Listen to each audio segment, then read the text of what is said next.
everybody. Welcome to the Geekcast podcast. My name is Dan Whitehead. Patrick Howard. And Gerald Foster. Yeah, we decided to keep our real names this time. And you may have noticed, you can hear us pretty well now. We all have our own individual mic. We're back in the booth. Thank God. We're sweating for you guys here because it is really hot. Sweaty balls. Sweaty balls. Ew, gross, Patrick. Degrees. It's really hot. But we're going to make do. We have a kind of short list. Probably won't be a hugely long episode, but every time I say that, it always ends up being rather long. 3 hours. Yeah. So we'll see what happens. So let's just kind of dive right into it. This is episode 36 of the Geekcast podcast. And yesterday, Patrick and I went and saw Patriots Day, which came out on Friday the 13th, yesterday being Saturday the 14th.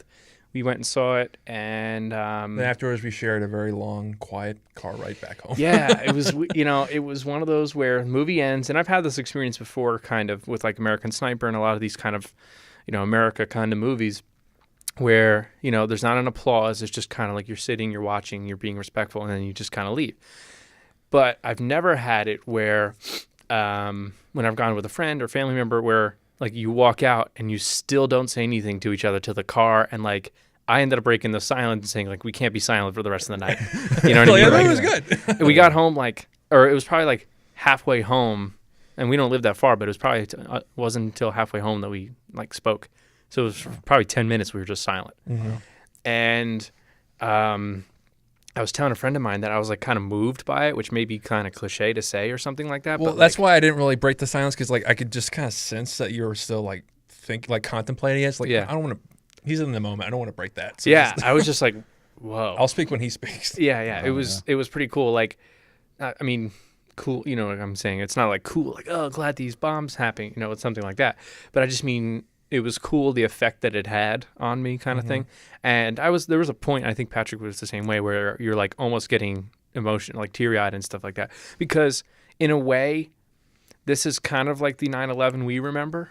Because a little bit more because we were older more stuff vivid. like Yeah, that. I and remember stuff. following it. I Yeah. barely remember. And even 9/11. so, there were still parts in the movie where you were like, oh, I didn't know this, realize this happened. I didn't realize, like, I knew, spoiler, if you didn't know, like, this is history, but, when the older brother dies in that shootout, I didn't realize he dies in a shootout. It's really the shootout that I didn't really follow that. I knew about the bombings at the actual marathon, but anything after that was like, I had no idea. Well, when it happened, I remember the bombings and everything like that, but then when I heard that the FBI was involved and just like everything that was happening, I started tracking the entire like investigation and like how they were trying to track these guys down. And of course, I don't know every detail. Right. But yeah, I remember when they had cornered them in that neighborhood and the shootout that happened, and just kind of listening to the news and everything like that. And it was one of those things where it was like, wow, they moved fast to like catch these guys, which is why I wanted to see the movie. I wanted to see how they kind of did all that, like, and see what kind of other, facts and stuff that,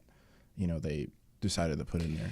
Yeah, it was interesting. And then, like, I knew, like, the part where they find the brother in the boat, and I knew he survived, and, like, stuff like that. And they did a nice job of kind of combining actual footage with, what they filmed or whatever. And the one piece I did like, and people may get mad that I even like this part, but was the fact that they didn't make the brothers out to be monsters, in the sense of like you kind of actually like spend caricatures. Yeah, you actually kind of spend a good deal of time with them, and like not to sympathize. I think you were kind of saying maybe to sympathize with them, or at least to kind of understand who they were. You understand their motivations, and you see them when you watch the movie. Like they are human beings. They're deeply flawed human beings and clearly sick. But the way the two actors were very good, they interacted with, like, they felt like brothers who had known each other for a long time. But clearly, one was more invested in this than the other. Right. He was one was just following, like the younger one was following the older one's footsteps. That really, that was probably the best part of the movie for me. And that part is where I give Peter Berg, the director, the most respect to, for actually going that far. And yeah. And he had a hand in the writing too. I know there's a lot of people that kind of either wrote the story or the script or whatever. And I saw at the end he did write some of the script, or at least had a hand in kind of shaping it. So I think that was definitely one of his decisions to say, like, let's show them. And at one point you're following them for a good half hour.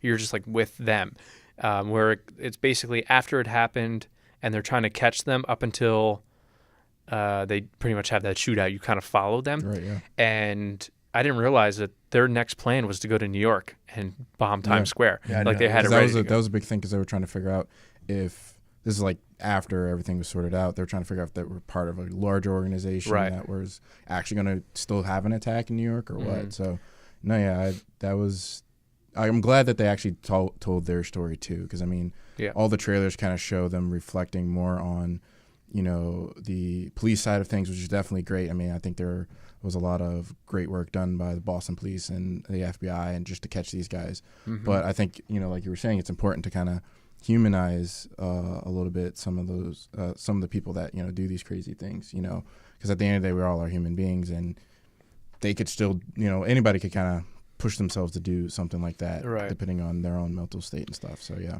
And it definitely just had a nice message of like, maybe it's cliche, but the love always wins over evil and stuff like that, which I put on Facebook.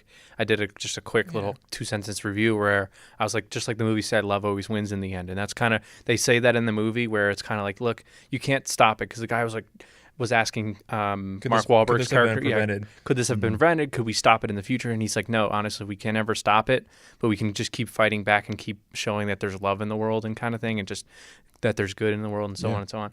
The one complaint I had, and it's not that big of a deal because he still did a nice job, is the fact that Mark Wahlberg's character wasn't actually a real person. He's kind of a culmination of a few people that they made. They basically took the Boston Police Department and made him into one character to kind of follow. And then, like, of course, John Goodman's character, Kevin Bacon's character, like, they were real people, but Mark Wahlberg wasn't. Which is interesting because, like, the other two movies of this Peter Berg trilogy, Patriots trilogy, Mark Wahlberg, he plays actual guys, right? Like, but I guess it's tough to follow one person because so many people did so many different things. Like, I knew kind of going into it that there was no way he had that much involvement, being such a low, like, oh, he was a sergeant or whatever, but there was no way he was at the boat site and at the bomb at the finish line. You know what I mean? Like, it was too much. I feel like there was a point where we were like, you know, realistically, I feel like he would have been kept at the actual marathon, right? And like after I think after the FBI took over, he probably was sent home just to like relax and like almost like because he has like a knee injury that he's like in with. So like, and this is actually, I mean, thinking about it, this actually is kind of a complaint. I guess just a tiny one. It's almost like a nitpick, but in the second half, when Kevin Bacon, who's the FBI specialist, when he takes over the investigation, and like Mark Wahlberg is still there, but he's just a sergeant. So like realistically, I don't think he would even be allowed in their little HQ headquarters. Yeah, it kind of depends on like the nature of the investigation and what they're trying to do. Sometimes they will pull in patrol officers to help because if they have a better insight on what's going on and that kind of thing. But at the same time, you know, you do have a point like him being all over the place like that.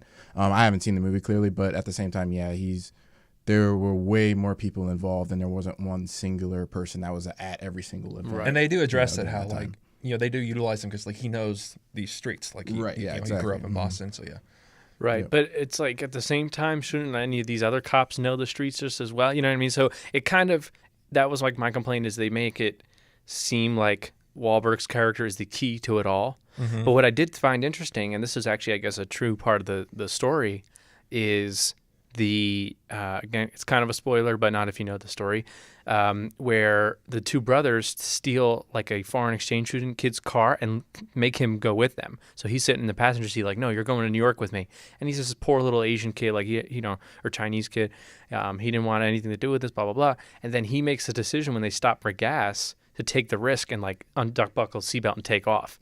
Now, that, of course, led to them calling it in, and like he was able to do all this stuff. So basically, he's the key to it all. If he didn't, and he wasn't brave enough to do that, they may not have found him, and they may have made it to New York.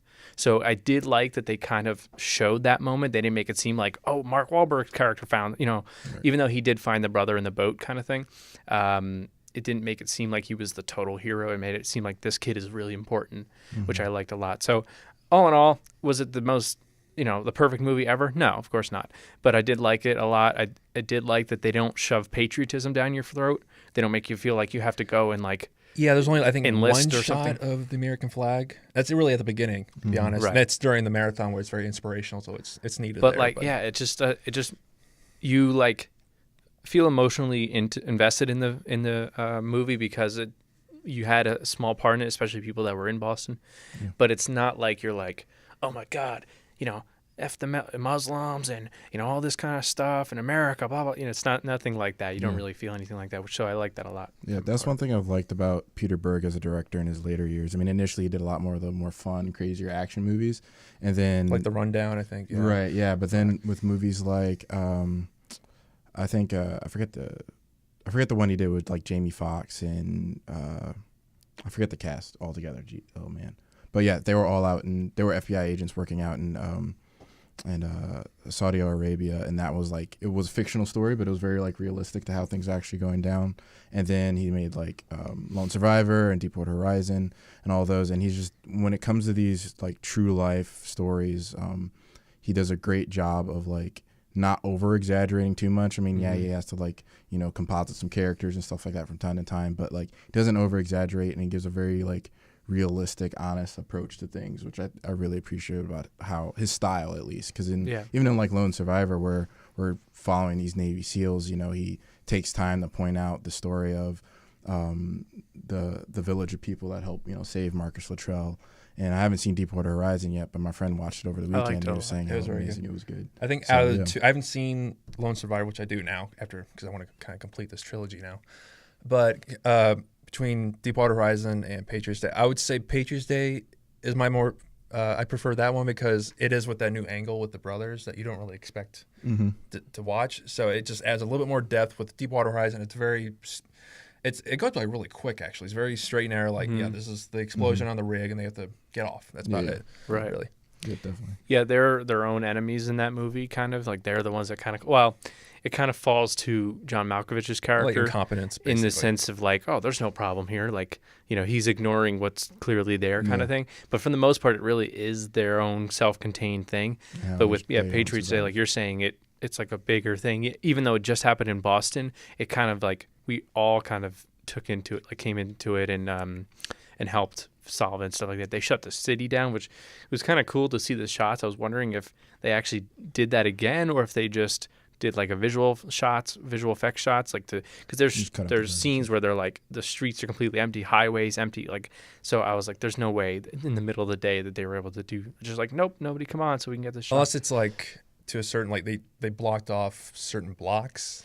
Maybe just shot that, and like, because you're only going to pay attention to this spot, but if you look further down, okay, you can clearly see traffic going on. Right. So. Yeah, I don't know. Either way, it worked, so I wasn't like mad about it, even if it was a visual effect shot. So, really, really well done. Highly recommend it. Again, not the best movie ever. Not like, it probably won't win any Oscars. It probably won't even get nominated. Yeah, I mean, films in general usually get forgotten by the Academy. But True. I would also be like very happy if it did. Like if it got, probably not actor, maybe like sound design or something like that. Maybe sound design. That's usually where they kind of, because like the explosions are very like jaunting, like, oh shit, like it's not like the stock explosion sound. It's like it feels real. That is another thing that you mentioned. This is another thing that they did a really nice job of. If like it's coming, the bombs are going to happen, right? But they do this nice job of like distracting you with like the people and like, oh yeah, it's a great day, and all of a sudden when it hits, you're like, oh, and you're like kind of jolt just like they would have, Yeah, so almost forget about it for a quick second. Yeah, he does a nice job, Peter Berg, of like building that tension without you realizing he's building the tension. Oh, yeah, exactly. So that's really well crafted filmmaking and all that stuff. So I would like to see it get nominated, but I don't think it will. For sure. Either way. So moving on to another thing Gerald hasn't seen yet, but that's totally okay. He's going to have his moment in a little bit. We'll do Taboo next, so that way you have a chance to talk. Cool. That's awesome. So this weekend, along with Patriots Day and along with Live by Night, which also came out this weekend, on Netflix came a series of unfortunate events, which they've been teasing for a while. And those, if you don't know, is based off the book series of the same name, which was a series of 13 books, all under the series of unfortunate events name, but they all had their own like individual names as well, kind of like Harry Potter. And it tells the story of the Baudelaire orphans, Klaus, Violet, and Sunny, who lose their parents and their house in a fire and are forced to live with guardian after guardian because of the villainous Count Olaf, who is trying to take their fortune away from them. And just diving kind of right into it, they basically cover the first 4 books in 8 episodes. They dedicate 2 episodes per book. which is nice because unlike the movie, which I actually really did enjoy, and I think Patrick said he enjoyed too. I barely remember it, but as a kid, when I watched it, like, this is kind of cool, dark, and They went for. I remember reading that they went for more of like a German expressionism look back in like that early like silent film German films, but with that movie they only did the first 3 books. With the show, they were able to go a little farther and a little more in depth. So I like that a lot. And Neil Patrick Harris plays Count Olaf, and they have other like fairly big names in there to play like the supporting roles and stuff like that. My one complaint was I wasn't crazy about the actor who played Poe. I know he was kind of going for this quirky kind of character, but it was just like almost off-putting in a way for me. And it kind of took me an episode or 2 to get into it. I think Patrick and I were talking about it. We were kind of like, it's good, like we liked it, but it was I was really getting into it like midway when they got to the reptile room, and just it was clicking for me. Like, okay, I like the style, I like the humor. Yeah, once I got used to it, and I got used to Neil Patrick Harris's Count Olaf, because I think I had so much of Jim Carrey's still left in my brain. It really did stick with me, that movie, and I haven't seen it in years. But once I kind of like shook that and I'm like, okay, this is Count Olaf now. I think I liked it, and it was fun to kind of realize like, oh, I remember this. I remember this from the book. I remember this from the movie, and like almost knowing what's going to happen next, even though I haven't read those books or seen the movie in years. It just really resonated with me. Right, yeah. So yeah, I liked it by the end. I was kind of like, okay, I'm excited to see more. And like, what's good about it is it's not one that they're going to drag on. They're going to just do the books and that's it. Good. So there's only going to be maybe I think 18 episodes or something like that. It's 3 seasons total, so they'll probably do like 8, and like 10 or something like that, which is totally fine with me. I thought they were doing 13 episodes, but I guess not. They did 8, so they'll do 8, and 10 probably, or 8, 10, and 8, and then that's it. And then they'll move on and do other things. And then the girl that plays Violet, I recognize because she plays young Kara Zor-El in Supergirl on TV. Mm-hmm. So if anyone watches that, that's where she's from. The Klaus, I think this is his first gig. I didn't really look him up, but I mean, I did recognize him. Yeah, I think I looked him up. I think this is his second one, and the first one was like a small part in like a horror movie or something. Okay. And then Sunny is a baby, so this is probably her first job too. But then Don Johnson shows up in there. Alfre Woodard, who played the mom in Civil War, that kind of calls out Tony Stark. Yep. And, she plays Josephine. Nice. She's also in Luke Cage. I think it's The Reporter. Yeah. Which is She's weird. actually in a bunch of stuff. It's interesting that they had her play 2 different parts in the Marvel Universe. Yeah. Because that's never really been done before. But I think it was maybe one of those where she didn't realize and she got casted in both, and then they're like, oh crap. Right. Yeah. And so it's like whatever. And then I can't think of the guy's name who plays Monty. I've seen him in stuff. You definitely seen him. I have too. I can't remember. He's a really funny Indian actor, and I've seen him in other things, but I liked him as Monty. He was one of the bosses in the Internship with Owen Wilson and Vince Vaughn. And then that was on TV the other day. Catherine O'Hare, is that her name? O'Hara from Home Alone and all that kind of stuff. And she was actually Justice Strauss in the movie. Now plays Dr. Orm or Orma. Oral or something like that in the Miserable Mill episodes. Mm-hmm. And then Joan Cusack now plays Strauss, which I think she did a nice job. She actually did. It was very funny, but also kind of sad too. Yeah, I was like, it's just her books. You really did want them to like just go with her. Like, she's so nice. Which is also part of the joke is how, like she's overly set up as just the perfect guardian. But right. Oh no, but you're actually over there. Yeah, like, oh, he's my neighbor. He's right there. And then Patrick Stewart was one I had to get used to, as well as Lemony Snicket, because I'm like, oh, Patrick Warburton. I'm sorry. What did I say? Patrick Stewart? Patrick Warburton. My bad. I knew like Patrick Stewart's in this. I wouldn't mind that. As I said it, I kind of didn't feel right, and then I was like, whatever. I'll just keep going. But I'm like getting real loud here. Sorry. Patrick Warburton. Who plays Joe in Family Guy, and Kronk, and all that kind of stuff. He's a big voice guy because of his voice, and he's a very distinctive voice. At first, I was kind of like, I don't know. Oh, he won't be in it that much, and he is. Like, he's narrating a lot. That's really my biggest complaint with the season, and just I consider myself really fresh when watching this because I barely remember the movie. I barely remember the books. So just off bat with the first season, I think Lemony Snicket's actually in it too much. Yeah. Because like he comes in and kind of explains, he tells the audience, stop right here. This is not a good part in Baudelaire's life. Please watch something else. And if you do, God have mercy on your soul, whatever. And of course, he does the thing that all the other characters do, like, okay, they kind of define a very big word for the audiences, and then they kind of bring it in, and that's like the main theme of the episode is like dramatic irony and something like that. And I liked that at times, but then he kept on interrupting the story even more and more so that I felt like, this could be time dedicated to the Baudelaire's telling this story. So, right, letting it just tell itself. But then you're starting to realize that he may have something to do with the actual plot. Like he may actually be a character, not just a narrator. And I won't go into detail because you kind of see it as you watch it. And then the last 2 episodes set itself up for the next episode. You know what I mean? Because I was kind of wondering, like, all right, how are they going to end this? Are they going to end it where it could be it, that's it, or are they going to really like almost put themselves right at the beginning of the next book, and they pretty much have them sitting in the next location for the book to start or the movie to start, or oh my god, show, there we go, just try all those words. So long story short, I did enjoy it by the end, and I'm looking forward to the rest. Good stuff. So I think actually the end of the season there's a couple twists that I wasn't expecting, and that actually got me actually more interested in the next season. Yeah, if it hadn't done that, I've been like, okay, I don't really feel interested in going to the next season. It's like, okay, I'll just leave it here. Yeah, they did a nice job with editing and like build up to it, and then when it like has this reveal of the twist, you're like, oh wow, like I didn't see that coming. I thought it was just gonna happen this way. So yeah, definitely worth watching, especially if you like the books like I did. I enjoy the books. Although Patrick asked me, he goes, that or Harry Potter? I was like, gotta go Harry Potter. Always Harry Potter.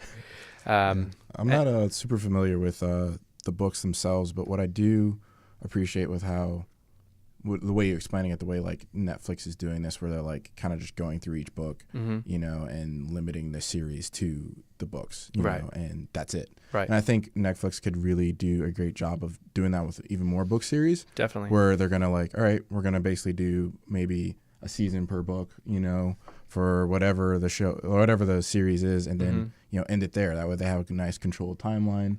They can really concentrate on arcing everything correctly and getting their production done and stuff like that. And I think they could really like, I think, flourish having a bunch of like book series. Just popped in my head. I think it'd been cool if they can do like they redo the Girl with the Dragon Tattoo series, because I really like the movie and I wanted to see it go farther. I didn't read the books, but I want to see the movie go farther. They're not. I mean, he's not really going to do the sequel. It doesn't seem like they're going to ever make the sequel, and they did the Swedish version, which was successful, but I think for an American audience, it'd be really cool as a Netflix series if they did like, even if it was like a 6 or 8 episode season where they did each book, and there's only 3 books or something like that, so you could just do 3 short, quick seasons, almost like miniseries together. Yeah, and like the Netflix Marvel shows have proven that like a really dark tone and like dire actually works. So I think, I did think, I know that they were trying to pass Series of Unfortunate Events off as like a dark kind of series. And they were like, it may even be darker than Harry Potter. I was like, I don't think so. Especially the last few movies of Harry Potter, they get like real dark with some of that stuff. I don't think that, not just in the way it looks, but even just the material. I think it was darker in Harry Potter. Like this show was dark if you really think about it, because there are actually several deaths, but it's done in a comedic way that you kind of like don't really catch on it. Like, actually, this is really dark. What's happening? Right, yeah. Whereas Harry Potter is just really not a lot of joking around, so it does like, here it is dark, like look how dark it is, and they're literally wearing black, the villain, so is what it is. Anyway, Gerald, we'll give you some time to talk about Taboo, and go ahead. Cool. All right, so for those of you that may have been following it, Taboo is the new project by Ridley Scott as the executive producer. Stephen Knight is the creator of the show, and the main actor, Tom Hardy, also did some writing for the story as well. It's on FX, and FX is known for having really good shows.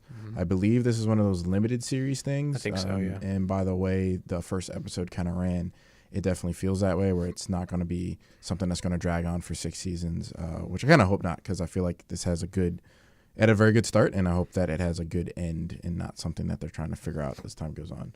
But the crazy thing about Taboo, which is why I really wanted to check it out last week, is that no one really knew what it was about. Not a lot of buzz is going around for it. They're banking mostly on Tom Hardy's in it. He's doing television for like the first time. Right. It's like it's Tom Hardy in a television show, so you're going to see him every week. So I think that was like the biggest marketing thing. But just for those of you who are interested in checking it out, basically, without giving too much away, the show's about an explorer that was like a soldier for the East India Trading Company, and he goes missing for a long period of time, and a lot of people think he's dead. And then when he finally comes back to England, he first of all is coming back after his father has passed away, so he's coming to bury his dad, and then he visits his sister, who everyone, like I said, his sister thought he was dead, the butler thought he was dead, everyone thought this guy was just gone. And so when he comes back, he's very different. He's not this younger, more laid-back person. He's very odd. He's very weird and like cruel, and he's like a scar on his face. And he's a very like interesting, kind of intriguing character, Right. but he's also very creepy. And so as the episode goes on, you start to figure out why he came back, and it has a bit to do with some vengeance on like some of the stuff that was done to him and some of the stuff that was done to his family. But there are a lot of other things that you figure out over the course of the episode, and as they start to introduce other characters and stuff. So if you're looking for a interesting kind of weird, I guess, how would I describe the genre? It's kind of like a historical fiction mystery kind of story, but it's very dark for sure. Like not just Tom Hardy's in black. Like Tom Hardy's like in all black with the top hat and trench coat, very kind of imposing, But everyone else is wearing a lot of dark colors as well. But it's kind of like if Pirates of the Caribbean got really, really more realistic and really dark, because it has a lot of, the East India Trading Company. Kind of like Penny Dreadful too. Yeah. Yeah, I did it too, which is also a good show with that kind of look too. Stephen Knight, if anyone's familiar, is the guy that created Peaky Blinders. So there's some of that. Which actually he Tom Hardy's in a couple episodes. Yeah, he's in. Which I kind of take back what I just said there. Yeah, he actually has been in television. Yep. So, but yeah, Peaky Blinders is definitely more lighthearted as far as having some humor weaved in through the show, despite that it's about gangsters. Whereas Taboo is definitely not as you're sort of laughing at how savage and sarcastic Tom Hardy's character is, as far as like how he interacts with people. Because there's at one point where he's in a whorehouse and she's trying to seduce him, and he's just not having it. And some of the stuff he says to her is actually kind of funny. But yeah, it's an interesting show. I'm interested to see how they develop his character over time. It's definitely going to get weird because there were a couple of scenes that, now not to give anything away, but there are some like hallucinations type stuff going on, and you're like, well, this is kind of interesting to see how they kind of build into that moving forward. So if you have nothing to do, 10 o'clock Tuesday nights, I recommend it. It definitely pulls you in, and we'll see how it goes. I'll keep you guys posted on whether or not I stop following or not. But it's really well written, the first episode at least. Do you have like a number episode rule where, okay, if it doesn't grab you by like the third episode, you kind of stop watching it? Because I have that for certain shows. I usually give it the 6, actually. The 6, okay. Yeah, I have like a 6 episode rule. That's how I never really got into. That's kind of what made me stop watching Gotham. That kind of what made me stop watching Agents of S.H.I.E.L.D. I would like to go back to Gotham because I heard it got better on the back half of that first season. So I really, the plan is to go back, believe me. But there are plenty of shows. Shaking my head at him. Yeah, Dan's not happy with me at all. Because I was really excited for it. Just the first couple episodes didn't catch me. But typically I give it about 6 episodes because that's closer to the midpoint. And if they haven't pulled me in at that point, I kind of... You're nice. I usually do 3 because generous. like usually it's like with new shows, especially big shows, they have like a big premise. It often takes like it's usually like a 3 episode arc just to set everything up, and then we can get going. Yeah. And so if it hasn't done that by then, like, okay, I'm gonna give up on this. Yeah, I'm usually 2 or 3 myself. So I usually have made my mind up by the first episode, but I'll be like, all right, let me see. I'll give you one more. And then if it grabs me, but even like watching, I'm worse with watching stuff binge-wise. Like I'm watching like Sopranos right now, but I'm also watching The Good Wife, which I'm really enjoying. And then I'm also watching like all these other things, Hell on Wheels and blah, blah, blah. I mean, Hell on Wheels, though, among many other shows, I could get really far into it and nearly finish. And then I'll see something else and like, oh, I'm going to go over here. So like I literally have a season and like a few episodes left of Hell on Wheels. And it's only like 16 episodes, something like that. Yeah. And I'm like, just fucking finish it, But I keep forgetting about it. And I'm like, oh, but there's these things over here. Like I can watch. But it's like, it's not going anywhere. Just finish, Hell on Wheels. So that's my problem. But when it comes to TV, if it gets me within like that first 2 or 3 episodes, then I'm pretty much sticking to it. So one of them most recently that attracted me was Shooter, Yeah, which I haven't that's been a able good to one. mention. Is that like a space off the movie? Yeah, so I'll just do a quick version of that. And then, well, let me you finish your thing about Taboo Oh yeah, first. no. I say check it out. We'll see how it runs, but I definitely like it a lot. So yeah, go right ahead. Okay, so Shooter is based off of the movie of the same name that Mark Wahlberg was in, which is probably one of my favorite Mark Wahlberg movies. I think a lot of people's one of his favorites. And basically it follows Bob Lee Swagger, who is a sniper in the U.S. Marines. Thank you, Semper Fi. And he basically retires. And after he had him and his partner, I can't remember what the partner is called with a shooter or with a sniper. Oh, you're Like a scout, I guess, oh man, I used to know this stuff. But yeah, no, it's like your scout support guy. So let's say it's a scout. I know I'm incorrect, but for the sake of the argument, his scout ends up getting killed, you find out, and then so he's like, all right, I'm retired, and that's it, because he blames himself, blah, blah, blah. So then in the plot is basically, this is the movie, not the show. The plot of the movie is his old CO, commanding officer, comes and asks him, hey, can you help us like figure this thing out? We think somebody's going to try to kill the president, whatever. So he goes, oh, well, if I was going to do it, this is how I would do it. And I'm like, all right, thanks. And basically he ends up getting framed for it, and he has to prove his innocence through the rest of the movie. Now to the show, obviously it's not going to star Mark Wahlberg because he's a busy movie guy and stuff like that. Producer. But he is an executive producer, which is pretty cool. So he does have a hand in it. And so is the guy who directed the movie the first time. So like it still does have a good feel to what the movie had. And for the first 4 or 5 episodes, it pretty much is the movie, in the sense of like, okay, we're going to come to your house, and you know how would I stop an It's assassin? just a remake. Kind of, but it doesn't totally feel like that way. I mean, it does in the sense that like the names are pretty much the same, although Michael Peña's character, which was like I forget his name, but they basically made it into a woman character, which I think works better. What's her name? I just know her from Arrow. She plays Amanda Waller, which you'll see if you ever watch Arrow. And she plays her on that, and she's a good actress and stuff like that. I'm not mad that they changed the role at all. And they also added a wife and daughter to him, so he doesn't live by himself anymore. So he has a little more stakes as to like why he would want to prove his innocence, besides the fact that he would be going to prison. And now past that 4 or 5 episode there mark, they're doing 12. They've kind of went and made it their own thing, because obviously they have to stretch out the story, but it doesn't really feel stretched that much. And it's really interesting, and it moves like to the point where we're watching an episode, let's catch up. My parents and I will watch it now, and it'll end. We're like, wow, that was it already? Like, that was a quick episode. It was only like 45 minutes, but there's some times where 45 minutes can feel like 3 hours, and then there's times when 45 minutes can feel like 20, and that's what it does. Yeah. So it keeps you interested, and it keeps it going. And Ryan Felipe has taken over the role, and at this point, he's pretty much played the character longer than Mark Wahlberg, so it's really his character now. Yeah.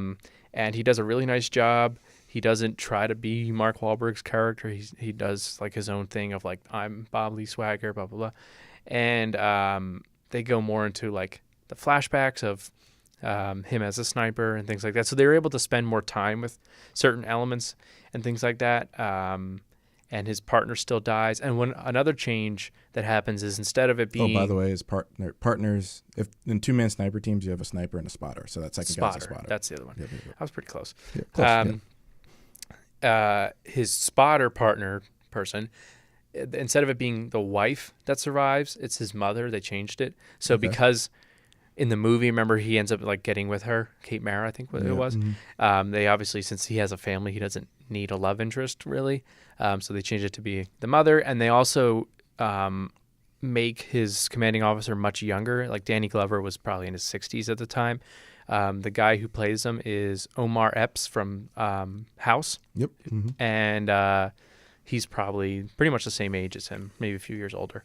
Yeah. So long story short, it is still on, and it's still going. And I think 2 more episodes before 2 or 3 more episodes. Yeah. And then I think they're approved for a second season. So I'm curious to see how they're going to keep it going. Maybe it'll end up being like he proves his innocence and then becomes like a what do you call it? Like a consultant for them or something like that. I don't really know. So we'll see. What I do know about not sniper shooter in general, is that it's actually based off of a book series. Oh, okay. So the first movie, I forget, I think it's called One Shot is the name of the book or something like that, or maybe I'm confusing it with Jack Reacher. But I do know that Shooter, Bob Lee Swagger character, is he comes back multiple times. So he has multiple books. So I'm guessing when I heard that they were making the show, I was assuming that they were gonna like take some from the movie or whatever, that just kind of pull that in because that's what most people know. Right, to get them interested. Right, exactly. But I think for the story moving forward in separate seasons, they're gonna kind of pull from those series of books, that makes sense. Would probably help, a lot. I mean, obviously it's a scenario I feel like you can even build off of even without having source material.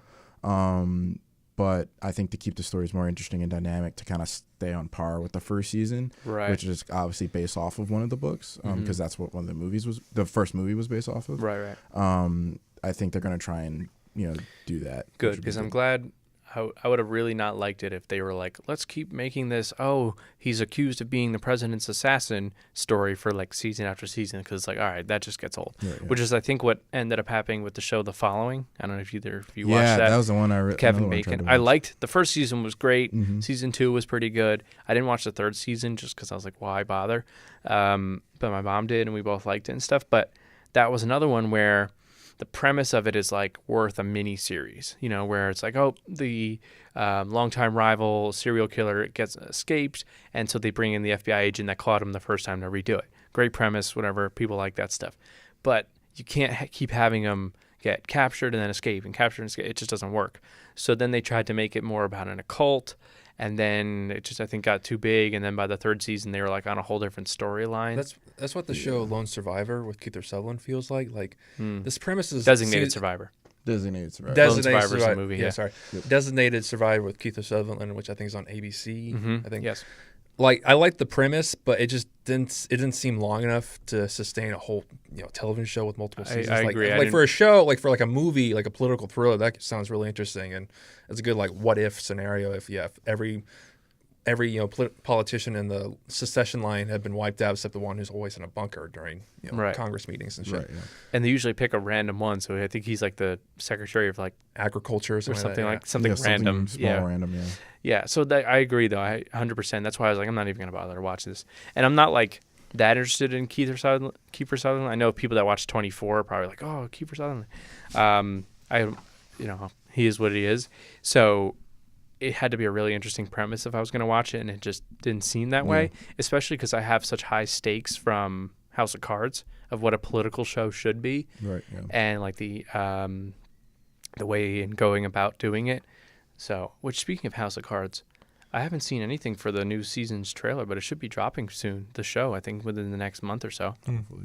Hopefully they'll get a trailer soon. Netflix release one. I'm really excited about it, and I guess they didn't come back this year to film season 5. Yeah, I guess not. Yeah. Back to Stevenson, we didn't see anything. Nope. That's all right. Doesn't matter. I wasn't able to find Stevenson in season 4 anyway. No. At least they shoot it like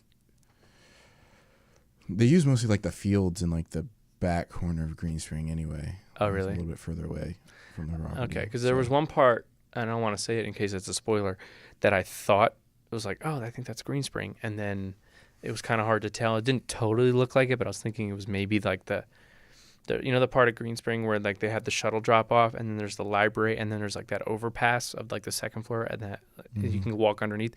I thought right there they filmed one particular scene, but I don't think it was. Right. So that makes sense if they use the woods in the back, but it's like, why those woods of all places, Right, yeah. That's why I thought maybe they used the buildings or something. Right. Either way, we'll see. I'm looking forward to it because I like Joel Kinnaman's character that they brought in as a rival. He's a really good actor coming up. Because it's supposed to be that Frank is up for either re-election or possibly losing his spot, and Joel Kinnaman is the Republican candidate running against him, and you're almost like kind of rooting for him at some point. You're like, I wonder, it'd be kind of interesting to see him take over. It'd be a good way if Kevin Spacey was kind of like, all right, I'm kind of tired of this, and maybe just wants to stay on as like a producer, that they could easily pass it on to Kinnaman to go for another 3 or 4 seasons and have him be president. You know what I mean? Exactly. So, or if Kevin Spacey does want to keep going with it, they can be like, all right, you lose, and then Kevin Spacey keeps going. So we'll see what happens. But let's move on. Yep, true. Yep. So the rest of this stuff is kind of like whatever we talk about. It doesn't really matter. And we probably won't dwell too much on them too, because No, they're short topics. They're just kind of things I was thinking of looking at news from today. I tried not to, there was so much political stuff, and I'm like, I don't want to talk politics stuff. No politics. That's not what we do here. So I have I'll read down the list and we can decide what we want to talk about. So I have Oscar predictions, just purely more or less like nominations. Obviously, we don't really know. Once we see the nominations, then we can make like who will win, but maybe just some nominations that we think. We can quickly talk about Woody Harrelson in Han Solo and like what that's kind of shaping up to be. This one is a challenging one because I don't think any of us have seen Live by Night, but maybe we can just talk about why we think it didn't work, or like why it wasn't well received. Why it wasn't well received. I think it's like in the 30% on Rotten Tomatoes. Yeah, it didn't do so. It did like it didn't. It's not like it did like okay. It really just did not do well at all. Almost a bomb. And supposedly Silence might have been a bomb too, at least audience wise. Yeah, but I mean, with that, when I saw the trailer for that movie, I felt like okay, the studio I think is more banking on critical praise than like box office. And I guess we can just go ahead and talk about this real quick while we're on it. I think what's starting to happen is, especially with these less tentpole franchise type things, right, that are a little bit more, especially if you're going more the historical kind of route, they're very difficult to market. Oh yeah, and they're very difficult to get attention from. Unless it's like Braveheart, where it's guaranteed there's gonna be action in it. Yeah, but like even when you look at Braveheart, that was made back during a time where, historical epics were like not common, but like more people were going to see. Yeah, like Braveheart. Then like 2 years later, like Titanic was a historical fiction epic exactly. too. So like with things like Silence, coming out in the middle of this high superhero kind of realm, and on top of like more musicals or things that are more about social issues and more emotional based things, where Silence deals a lot with it's definitely more of an emotional drama piece with like thoughts on religion and things like that, which I would find interesting. Like I'm definitely looking forward to seeing it at some point. Me too. But, same. Plus I love Martin Scorsese, but at the same time I think the general public and population and the way critics have to tailor their reviews aren't necessarily going to really pay much attention to something like that. We also have to remember it's a huge like passion project for him. He's been doing it for 30 years almost or whatever, and I think at this point the studio was finally like, okay, we'll just make it for you or help you make it, and we'll just take the hit on it. Yeah, because I feel like they think that the Irishman is like Irishman his next. is next. I think the studio thinks the Irishman is going to be a bigger hit. Next Goodfellas. Yeah, cause it's got Robert De Niro, Al Pacino. They're working on getting Joe Pesci. Like Robert De Niro was like starting. That would to be great to see Joe him. Pesci. God, it's been almost like 20 years. I think it's the last movie I saw. A little less than that, but still a long time. But I think that has a better feel, and I think make more money. And for Live by Night, kind of going a little bit back to what I was saying before, since it's like a historical kind of thing, classic gangster films in the last 10, 15 years haven't, one, really been made, two, don't go over as well. Because when you look at something like Gangster Squad, which wasn't quite as good anyway, it's more style over substance. Even then, it was one of those things where like not a lot of people were planning on going to see it. And I think Live by Night is one of those things like me and my brother love gangster movies, so we'll go see any gangster movie if it's got the hats and the new cars and all this other crazy stuff going on. We're gonna go see it, and I'll probably enjoy it. Plus, I like Ben Affleck's movies, but I think with him, especially with him, people make jokes about like, oh, like you're doing Batman, so we want to hear about Batman stuff. We don't want to hear about all your other projects. And I think what's starting to happen is not that this is gonna make Ben Affleck step away from doing Batman or anything like that, because I think he's really invested in the character in DC and everything, but I feel like he's hit a point where it's going to be very difficult to do projects outside of it, which is kind of what and even for those that do well, which is kind of what Christian Bale even ran into during that time, where like everyone was waiting for the next Batman movie, and even though he could go do other projects, it's one thing to do that as an actor, but trying to do that as a director and an actor, which is what Ben Affleck is, it's even more difficult because people are expecting a certain Yeah. thing from you, and you're giving them like, no, I'm working on Batman, but here's my other new shit. cool gangster movie. Yeah, that yeah, I like worked with so Christian hard Bale, I on, think and I might be wrong. I think American Hustle like was his last big film that he was being used to push. Yes, I think since then he's been doing a lot of smaller films. Yeah, stuff and like that. I think with gangster movies, it's just like with westerns that nowadays you really have to like reinvent the genre to get people to notice, and without them criticizing, okay, you're just doing the same cliches that we've seen in other gangster movies. And like with Live by Night, just by the trailer, I thought it probably looked like one of the best looking gangster movies, especially in one of those shots where like Ben Affleck and his group are like in this boat and they're like driving on this lake, and like you got the sunset in the far distance, like it looked gorgeous. Yeah, I mean, the trailer sold me, the first one. Oh, The yeah. second trailer, not as much, but the first trailer was definitely like, oh, this looks really cool. And I've grown to like Ben Affleck, especially as a director, more than almost as an actor, just because I like his style. Is kind of like not showy style, but just kind of like, it was made by him in a way. it's not overly stylized, and the movies feel, I don't want to say like real. They feel realistic. They're not overly dramatic at times either. Right. Which is great. I'm sorry. No, you're good. And yeah, so I would probably still go see it. And like Gerald said, I also enjoy gangster films. I love that time period, the 20s to like the 50s, kind of the dress and the attire and just the whole like demeanor. I think that's really cool. But at this point, it may be one that I wait for, like a DVD kind of release, Redbox, Netflix, whatever. And that might end up being the case for Silence as well. Unfortunately, as much as I love going to the movies and things like that, I actually, the same friend that I was telling to go see Patriots Day, yesterday, I was going, oh, you got to go see Patriots Day. And she's like, I'll probably just wait till it's online. And I was joking where I'm like, well, thanks for supporting my industry, like really help me out kind of thing. But I was like, you know what, at this point, as long as you see it, that's what really counts. And they'll make their money somehow. But the people that need to, it's just one of those that you got to see. And so I have a long list, and Greg keeps busting my chops that I have like La La Land on there and Moonlight and all these movies. And I'm like, I'm going to see him. And he's like, okay, sure. Yeah, right. And I'm like, I will. He doesn't realize I'm talking about like, I'll see them in my lifetime. I'm not saying like, oh, I'm going to see him before the Oscars. It's just not going to happen because they're either not in theaters and not on DVD yet or whatever. So they're in that awkward stage where it's like, I can't do You either. have to go like on VOD or something like that. Yeah, unless I find it online, which I'd really prefer not to, just because I don't like what it could possibly do to my computer and stuff like that. I was like, I'll just wait, I'll just buy it on Netflix or Netflix DVD or whatever. I'll find a way to do it. Yeah, exactly. So, but I've seen enough of the movies that are kind of popular that I can be like, oh, I think this one will do well, or whatever. So yeah, exactly.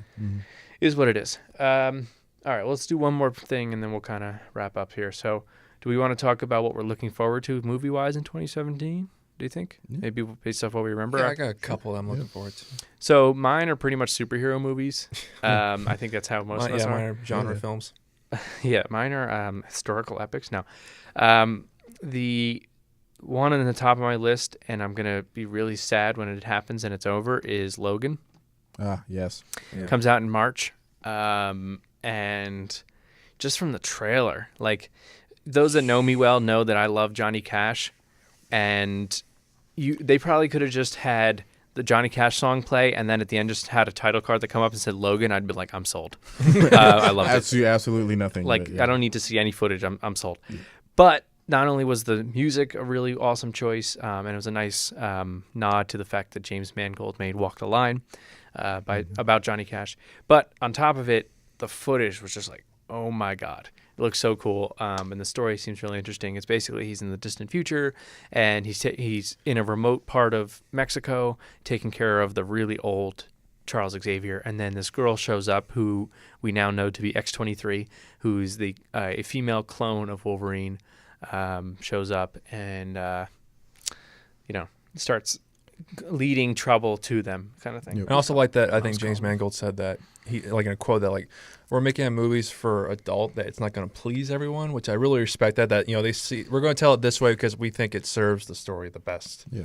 Well, the overall arc of Logan is a very adult story, and if they're going to end the character for at least Hugh Jackman's portrayal of him, and end that that part of his storyline, then they need to kind of reflect that of, you know, the character. So as cool as, you know, Wolverine and Logan is throughout the entire X-Men franchise, I think it's a good time that they are really focusing on, like, let's just give him the end that he deserves and not appeal to, like, a huge audience and that kind of thing. So, you know, I'm excited to see.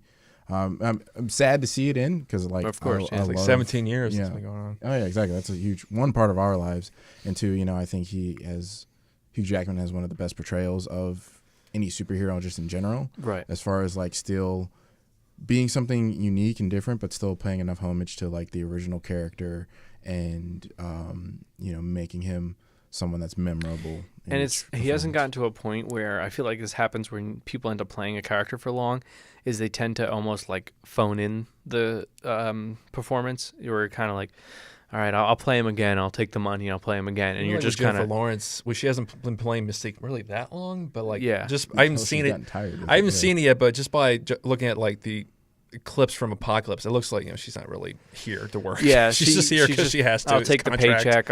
You can paint me fucking blue, and I'll just do it and whatever. Actually, I don't think they use paint anymore. I think they finally figured out a suit for her. But either way, you get what I'm saying. And Hugh Jackman, genuinely, like, I think he ends up taking more of a creative role, like after the X-Men trilogy, where he was kind of like, okay, if we're gonna do it, I'm gonna be part of the story. That's my Hugh Jackman Aussie accent. But no, but I think he genuinely was like, all right, I want like story credit. I want to help figure out the story. Like, where can we go? And he's doing the research and he's putting, like, I mean, just physically what he's like, he's in better shape now than when he played him the first time, which you would think he would get like less in shape. And he's like in his 50s or about to be almost in his 50 50s. something. He's that's one thing I've really, because if you look at that first shot of him in the first X-Men, right, and him in the Wolverine from yes. like 2013, the amount of like muscle mass that he's built, and he's just so much more like he's in, like he said, he's in fantastic shape. And I think I mean that's part of the thing. I think he's realizing, like, he's physically getting older and maybe not be able to pick up. It gets with harder that. and harder. But I follow a guy on Instagram, and the guy like lifts 300 pounds on a regular, and he just gets up like at 4 a.m. Yeah, he's just you know, really dedicated guy. I just think it's at this point though, it's not one of those things he can just be like, I'm not going to work out anymore. It's like he's not going to let himself get fat, right? Yeah. But I'm sure he's not going to keep that regimen that he had when. No, he's definitely going to back down. Maybe like not have like such a well-defined like six pack, like just right, where you kind of just seem like somebody drew it on him or something like that. Like airbrush it on. It really does look like airbrush. But either way, I wouldn't be surprised if I get a little emotional when it ends, because I do love the character and I do like his portrayal. And in a way, I kind of hope they kill him off. And I hope that it's just kind of like, bam, he's done. His story arc is over. That's it. If we want to bring him in down the line, it has to be somebody else, because clearly he's dead, unless they pull some like comic book shit that like he's resurrected, you know, or something like that. I think it'd be good to I definitely think it would be cool to kill him off. If they don't, I'm not going to be too upset. But if they don't, I think they need to wrap up the completely tying off this original X-Men kind of franchise. Yes. Give it some time to breathe, and then revamp it. You know, then I'd be happy to see an X-Men reboot in the next like 5-10 years. There are some other things I don't want to see rebooted so quickly, because I feel like that's all we're in now is a bunch of reboots. But I wouldn't mind seeing all right, we're starting fresh with X-Men, and we're going to go back to you know, the beginning, and just kind of give you everything and give us a new cast and all that kind of stuff. The challenge will be finding, if they do a reboot, will be finding people that can replace the ones. Because like as little as like Storm was in those movies and like all these other kind of characters, I still think that they all did their respective great jobs. Now, people will sit here and probably tell me that read comic like the X-Men more diligently will probably be like, that wasn't even close to what Storm should be, and like this is not Jean Grey, whatever. And I know they didn't treat Scott Summers the best, and like all this with the third one, blah blah blah.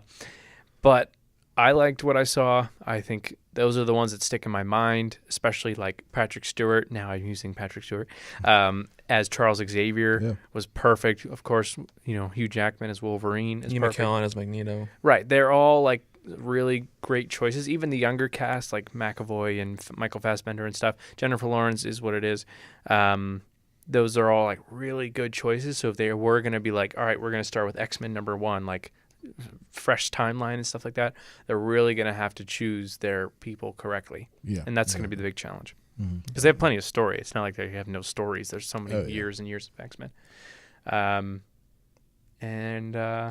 Yeah, we'll see. So that's what I'm looking forward to. And then, of course, Justice League, Thor. I think I'm more excited for Thor than Justice League. Really? Yeah, because Because you're still hoping that like they'll really do Thor I just justice. want them to do fucking Thor so well. Yeah. Greg thinks he fucking sucks. And I'm trying to convince him that he doesn't suck. They just Right. don't. Marvel just doesn't know how to use Thor. I think. Mm-hmm. Even in, like they use him a little better in like the movies that aren't about him, like the Avengers and things like that. They show his powers a little bit more. But when he's in his own movies, he's boring. And I wish that he wasn't, like, because he has like the lore and like he's a fucking god. Like show that, you know. And I don't know. So I'm waiting, and I think Chris Hemsworth is great. I love the theatrical, like Shakespearean, like, you know, I'm Thor kind of like guy, you know. And I want to see him do really well. So I'm excited for that one. Of course, I'm so excited for Justice League because what little nerd boy isn't, but and girl. Especially seeing that picture of them all lined up, I thought that was like, oh my god, that's so cool. Yep.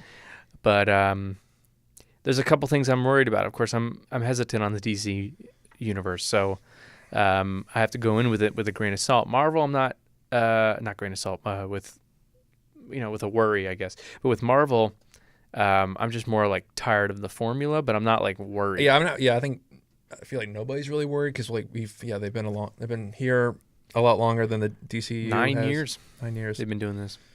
I think now we're just kind of, with the Marvel stuff, we're just waiting for something a little bit more original and more, at least not really original, but just innovative. Like I'm more interested to see what happens after Infinity War because this is supposed to be the big culmination of it all. Mm-hmm. And maybe that'll be it and be like, okay, Marvel's done. You know what I mean? I doubt it just because it keeps making money. Yeah. But then it's like, okay, are you going to kill characters off, bring in another character? Because then once you start killing off like or they decide to retire like a Tony Stark or something like that, then you start bringing in these B team heroes, and then that's when you're starting to like stretch, I think. So if you lose Iron Man and then they decide to bring in, I don't even know any Marvel characters, like I don't know, somebody else to like fill in that spot, or then we lose Captain America and then we're getting Bucky now, and stuff like that, then you're like they're gonna just replace them like they did in the comics with their like not predecessors, their successors. Thank you. Yeah. So like, are we gonna get the Iron Woman? Ironheart. Yeah. That's what they're calling her now. Okay. Yeah. So yeah, we're gonna get her, and like, is Bucky gonna take over as Captain Or are America? they just gonna lose an Iron Man completely and Sam get Wilson somebody now, else? Right. I'd rather see a successor for Iron Man because it's like with Hugh Jackman as Wolverine. I really can't see anyone else as Iron Man than or Robert at least Downey as Jr. Tony Stark. Yeah. Yeah. Mm-hmm. Right, but I almost think that they're going to be like, okay, we're going to not use Iron Person at all, and we'll replace him with, again, I'm so stuck for like Marvel characters here. I don't know, whoever, and then, but it's not anyone that's an Iron Man or Iron Heart or anybody. It's like a completely new superhero or one we've seen in the comics, but not live action. But then again, you're starting to get your B team, your C team, like these. You're extending the thing. Like, are we going to get Namor now or something like that, which is the equivalent of Aquaman or whatever? I don't know. So it's more as like time will tell, and I know they're starting to shoot Infinity War pretty soon, so we'll probably start to see like pictures and stuff like that. But then they're shooting that one and the next Avengers like back to back, so that's for like a year. I was like, Jesus Christ, that's insane. I know that they have to have like a stand-in for Doctor Strange because when they start, what's his douche? Benedict Cumberbatch won't be available at first, so they have to have like somebody stand in to do his behind the shots, from the back shots. Okay. And then they'll reshoot Benedict Cumberbatch like standing there or something. I don't know. It's like there's no way you could like shoot somebody else's scenes for like those. Anyway, if they're gonna have 67 characters, that's a lot of schedules to figure out. So God bless those producers that had to figure that out. And like, okay, if we put this one here, they and basically would have to go around and tell all their actors, all right, look, don't take any more projects for the next like year and a half. Right. Okay, we need and everyone. like half of you in the movie aren't really gonna get any development at all. You're just gonna be making quips. You're gonna make some really cool, awesome cameo scenes. It's gonna be fantastic. We're gonna have to. We just want you to fact that we can say you were in the movie, but you're not really. You don't really contribute that much. Which I feel like that's really gonna happen. Yeah, which is kind of what like that's why I'm not. When I see Infinity War and those kind of Marvel movies, when I see them, I'll like make my mind up there. As far as what I'm really looking forward to, of course, like Justice League. I mean, I think I think they're getting better. We'll see what happens. It's a gamble with each of their movies. But we'll see what happens. I'm excited for it. Wonder Woman, of course. But as far as Marvel is concerned, the only movie I'm looking forward to is Guardians of the Galaxy 2. Oh yes, yeah. Because I know since we already have the characters now, it's not necessarily this new like out of nowhere kind of thing that was with the first movie. But just kind of seeing those characters that I love so much come back and just kind of do their thing, I think is going to be fun. So, I agree. Outside of superheroes and Marvel and DC and all that, I'm looking forward to the Blade Runner sequel. That looks more promising than I thought would be. That was very surprising because I didn't really care for the original Blade Runner that much, to be honest with you. Yeah, not me. Either. It was like there's things about it that I enjoyed, but it wasn't like something like, oh my gosh, Blade Runner's like. Did you a go classic. to the screening with? I did not. Oh yeah, I thought you did. Yeah, I wanted to. I actually ended up just watching it later that week on Netflix because I couldn't go. Because I had never seen it and I really wanted to. Which version did you watch? The original? I think I just watched the original, which I hear with the narration. That great, yeah. So I would kind of like to go back and watch the director's cut and that's the one you want to watch because there's the original director's and final cut, but then people say the director's cut, which is the second one, is actually better than the final. I think I have the final cut too. I have like the 4-disc collection. Okay, I think it's the final cut. Yeah, so I have to look into that, but I like. Ryan Gosling is actually a really good actor. I know a lot of people give him crap because he does romances and stuff really well, but I think he's a great actor overall, and I look forward to seeing him work with Harrison Ford. I'm glad that Harrison Ford is back to reprise his role. The trailer looks phenomenal. The director is the guy that did Prisoners and Sicario, and I didn't see Arrival, but I enjoy, I can't pronounce his last name, but my man Dennis is what I call him. Villeneuve. Yes, thank you. Yeah, I enjoy his work. I enjoy his work a lot, and so I'm looking forward to it. I think Deakins is shooting it as well. Yes. So anything by Deakins looks beautiful. And he'll get nominated, but won't win. Won't win. Yeah, it's pretty usual. Yeah. But I enjoy the visuals of his movie, so I'm looking forward to that. Coming out sooner, though, next month, which I will go see on Valentine's Day, is John Wick 2. And that's not something that's going to win any awards or anything like that. But the first one was... It's not even needed as a sequel, but it's like... The trailer actually looks really good, and even though it really does nothing for the story as far as his character arc is concerned, it's just going to be one of those fun movies to just kind of sit back and I have to enjoy. watch the first one. It's really good, and good. One of the most interesting parts of the first movie is the hotel. Yes. That all these spies go to, and it's kind of like I Switzerland. like the world. Yeah, it's like Switzerland, where like it's a neutral grounds. Like nobody can kill each other. If you do, you get killed yourself. Okay. So hopefully the movie expands on that. Actually, I think that hotel is interesting enough to be a TV show. It's like at least a miniseries, at least. They created this world of this like alternate reality where being an assassin is like a marketable. It's even more marketable. Like 9 to 5 job. Upon. Yeah, exactly. Like if you work as like, oh, it's like, so you're sitting down at dinner or whatever, you're talking to your friend Bob, and Bob's a construction worker. You're like, all right, so what do you do? Like, well, I'm a professional hitman, and it's like, oh, okay, cool, so it's not even like, job? It's not looked at like as nobody blinks an eye. Like, yeah, exactly. They have hotels dedicated to it. I mean, there's a shot in the second trailer where like they're in the middle of like, a public place and everyone stops, so you can tell like half the people there are actually like assassins and that kind of stuff. So I appreciate the world that it's kind of created in. It's kind of like far-fetched kind of thing going on, but it's just a fun movie to watch. The characters are pretty interesting. The story of the first one's good. So we'll see what they do with the second one. So I'm excited to see it. But that's my like guilty pleasure kind of movie where I'm just gonna go watch it and enjoy it for what it is. So what about you, Patrick? Anything we didn't mention? I'm kind of like in between. Is it Wonder Woman or is it Episode 8 of Star Wars? Oh yeah, we right. forgot about that. I think. I mean, you don't have to pick one over the other. You can just say these are the ones. Yeah, I think Wonder Woman and Episode 8 of Star Wars is my two favorite films. I think Episode 8. I feel like I'm going to enjoy either. I don't think I'm going to hate it because from what I've been hearing, it's going to be like the Empire. It's going to be the darker movie of this new trilogy of films. And with Wonder Woman, I'm excited for her because it's finally her film debut after like so many fucking years.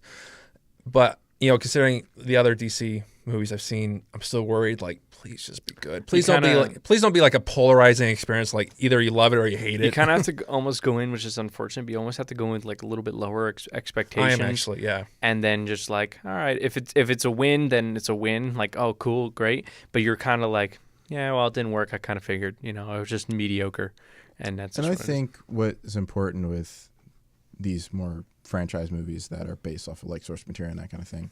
Obviously, we have our expectations. We have what we want to see.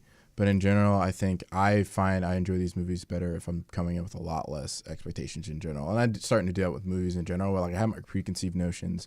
But like, all right, let me sit and watch this movie and not look at what I want to be in it or what I'm going to criticize about it. Like, what can I find that I enjoy about this? So if something happens that I enjoy, I'm like, okay, I like that shot, or I like that joke, or I like that action sequence or whatever. So I can walk out the theater and be more like, well, these parts were good, and that's what I enjoyed about the movie. Instead of, as long as you well, they find didn't something. do this and they didn't do that, and this person wasn't in it. If I'm constantly looking for what's missing or what doesn't work, you won't enjoy it as much. Yeah, and with Wonder Woman, I am glad that the villain is going to be Ares, the god of war. So like, I'm just glad that in terms of like the conflict, it's still in Greek mythology. It's with her own mythology. It's not some random human gangster or whatever shit that she could like take out instantly. No, they are confident that they can make it work with her own mythology. Exactly. Hey, I didn't know what the villain was. That's interesting. Cool. But with Star Wars, I'm interested to see how they, of course, handle Carrie Fisher, which we didn't mention, but Lucasfilm decided that they will do no CGI work for her. Now, they say that, but I think they meant more or less like for 9 where they recreate her role. Yeah. I'm thinking you might get 1 or 2 shots in 8 if they decide that's the movie that they're probably going to like end her story arc, whether they kill her or send her off, whatever. They probably are going to need some kind of like a CG or like some kind of creation to be like, this is where you're going to send her, like a kind of a Paul Walker situation. I'm confident that they actually might kill her off in episode 8 because with news came in that like her role was much bigger than it kept getting bigger and bigger. But like, so I feel like they're gonna like build up, and then like the final act is like they kill her. Like, oh my god! So it's more traumatic, right? And then like then it's like, okay, we kill Han Solo in episode 7, Princess Leia in episode 8, and episode 9 we kill off Luke Skywalker. I don't know. I'm thinking that might be the case too. After I see episode 8, I might think that, but I'm hoping that it's not, because then it's kind of just like, you just brought him back to kill them. I mean, at least he gets 2 movies to like do his thing. Yeah, because it's like going into 7 when like obviously nobody had saw anything. I think we all thought that like Luke was going to have a bigger part than he did. And spoilers if you haven't seen it, but like, come on, it came out about a year and a half ago, or a year and change ago. If you cared, you would have saw it by now. Yeah, right. If not, turn this off, I guess. But when Luke just is at that end piece and he just like turns around, doesn't even have to say anything, and just like, what? Like has this like freaks out in the theater. It was the best thing ever. Yeah, I think it was like, oh my god. People are also thinking like, man, he's gonna show up during that final battle with Kylo Ren and Rey. Like, it would have made no sense at all, but it'd been fucking epic for the quick seconds. Like, definitely. Like this lightsaber swings past Kylo Ren's. Luke's like, that would have been a nice intro of him, but at the same time, I totally forgot about Luke. Yeah, I didn't miss him in the movie. Yeah, for no, sure. they made it work. Totally Actually, like if they had surprised him with that, I thought it would have been cool. But I kind of liked the final shot where he's like there, and I was like, "Oh, what? Right? He's in this whole thing." Yeah. Yeah. Like I flipped out. It was fantastic. But I am really excited just seeing more hints that they drop. Okay, who are Rey's parents? Is it Obi-Wan? I'm like really, really, really, really, really. I mean, an infinite amount of reallys hoping that she is a descendant of Obi-Wan Kenobi, because that would be really interesting. But now, of course, this new theory is that she's from Rebels, the Ezra and Sabine, that it's like those two get together, and then it's like I just hope that it has nothing to do with Rebels, and it's nothing against Rebels. It's just that there's, I think, a good amount of fan base that are like a little more than casual fans like myself that watch that show Rebels here and there, but they're not like a dedicated people that, if we didn't see Clone Wars or Rebels, we still are kind of like, oh, okay, like I know what's going on, like I know what thing. But I just hope that they're not like, well, if you didn't see Rebels, you're not gonna get it. You know what I mean? So that's the only thing though with her being a descendant of Obi-Wan is the only way it works is if you saw the Clone Wars and like Duchess Satine. Satine, yeah. If they choose her to be like, if that would, I mean, that's the only way it makes sense, unless he met somebody in his like exile. Mm-hmm. And then had a kid, and then there would have to be like a grandkid, I guess, right? I mean, by this point, I'm like now actually tired of talking about it. I just want to see the damn movie just to get a new perspective. And it's a year away, you know what I mean? We're still, or 11 months 11 away, months, whatever. 11 months. Comes out this year, guys. This Yeah, year. and it's gonna go like this. The months, like time always does, but we're still really far off, and we can only speculate as much as we can. We got a lot of movies to get through. I may actually try not to watch the trailers. I doubt I'm gonna probably make it like a day and then Yeah, be like, right. all right, I'll watch. Like 5. Damn it. But I really am gonna try to like not read stuff. I've been really trying to not to like read anything or see anything that has to do with it because I genuinely want to be surprised. And I was surprised with 7, but I still felt like I knew a little too much going into it, and I wish I knew a little less going into it. So then I was just like, oh my god, I can't believe this is happening. Yeah. Yeah, all right, hour and 10 minutes. That's pretty good. Mm-hmm. So again, this will consistent. be a short episode, and then it's Bullshit. because I know I can talk, and these guys can talk as well. But we'll wrap it up here. Next week we'll be back, probably another Sunday or something like this again.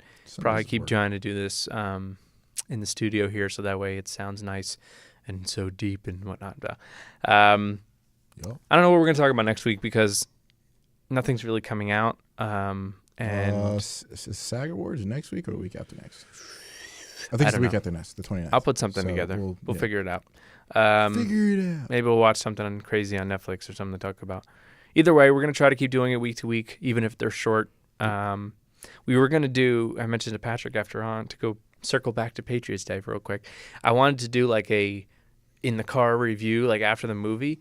And like, then I was like walking to the car and I was like, I'm not ready to talk about this. You know what I mean? Like I wasn't ready to, I'm not like saying like, I went home and cried about it. You know what I mean? Like I didn't do that, but it just definitely had a moment. I needed a minute to like kind of like digest that. Oh, yeah. That was the same thing with The Revenant. It was the same thing with American Sniper. You're just kind of like so exhausted with emotions and all this kind of crazy stuff. You're just kind of just like, all right, hold on a second. Breathe. Let me get back into this real world of like what's going on. But anyway, so as I say every week, support your local arts, kids. Help each other out, do nice things, make stuff. Loved ones. Hug your loved ones. Go see Patriots Day. And check out our Geekcast page. Subscribe to us on YouTube. Subscribe to us on iTunes. And subscribe to us on SoundCloud and all those good places. Follow us on Facebook. Instagram. And Twitter. And we don't really tweet any much anymore. So don't do Twitter. I'm not going to be on there. However, something to keep in mind is our projects are coming up. We just had a casting call for Patrick's film. It went very well. And it went well. We have probably about half of the cast we need. Yeah. I mean, we got our main lead. Which was really important. It was good. That's all really It was one of those, as soon as we saw her, we were like, that's the one. We didn't need to see anybody. We could have been like, all right, we're good. I mean, we only saw one. Oh, we saw two. We saw two Charlies. There's one that's going to send in like a video audition if that ever happens. But yeah, we're not going to press it and stuff like that. And if they're listening, hurry up and send it in, but I doubt it.